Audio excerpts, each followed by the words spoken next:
Now over to Capitol Hill, where the House is looking to pass a 2-year budget and debt ceiling deal that would remove automatic spending cuts and raise spending limits by about $324 billion over the next 2 years. Progressives have said they will sign on, and so has the leader of the conservative House Freedom Caucus.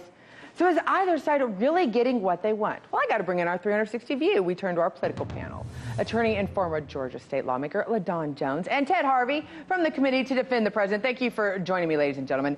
Ted, I'm sorry, I got to land with you. Ladies. You know you are in the hot seat on this one. With yesterday's vote, is it official the Tea Party is dead? Well, certainly the conservatives in the party are not happy. I am not happy. I believe that the Speaker of the House, who controls the power of the purse, is holding the Republican Party and the president hostage. And unfortunately, the president's signing off on it. But more disappointing is the fact that the Freedom Caucus is signing off on it. This is a huge spending increase at a time when governments across the world are spending way too much money and going into further debt. We don't need the United States going into further debt. Well, Ted's voiced an opinion that I've actually heard a lot of conservatives out in the grassroots expressing today on Twitter. LaDawn, I'm going to go to you because there's some unhappy Democrats, too, because they're saying the Democrats just gave up all their leverage for the next 2 years and basically gave President Trump, a free pass to do with whatever he wants and blame whomever gets elected in 2020, even if it's not him. What do we do? How do the Democrats feel about this? I think that we try to trust our leadership, and if they believe that these types of debts and the different occurrences is necessary, then we want to follow them. However, it is hard for me to believe that following President Trump, for him to say that Nancy Pelosi has done well, it gives me pause. We know that his background is to spend, and then bankrupt his businesses. What we don't want to do, as Ted said, is allow him to spend, cut taxes for the rich, and then run out of town in 2020 and leave it for somebody else to clean up. Well, and that's the thing, Ted. She brings up a good point. The Democrats are in power of the purse. They are in the power of the purse. The Democrats have the power of the purse. It starts in the House. That is true. But, Ted, you have to remember, let's take a little walk back through history. The reason why the Republicans lost, I believe, back during Bush's era is because he spends. So is this not, have Republicans not learned their lesson from the past? This is not going to go over well with the base who's supposed to be conservative. That's exactly right, and that's why Bush 1 lost, is when he said that he would not raise taxes and grow government, and that's what they did, and that's what gave rise to the Tea Party.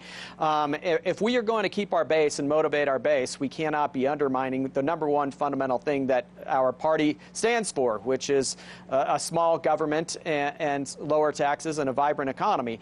I think that the president understands that this is a political calculation to get through the election, and once the Republicans take back control of the House of Representatives in 2020, which they will, then they can start to cut spending. But I think that's a big roll of the dice to increase spending to this amount that the president is agreeing to. Yeah, and that's going to be interesting if that's going to motivate LaDawn. In this case, though, are the Democrats going to be able to get money for their actual projects they care about, a lot of these social projects, when a lot of this money is actually going to go towards the military and not necessarily for our soldiers, but more in contractors and what we see a lot of the, the industrial complex sometimes sort of spend. Are Democrats afraid of losing funding for some of these social programs they care so much about?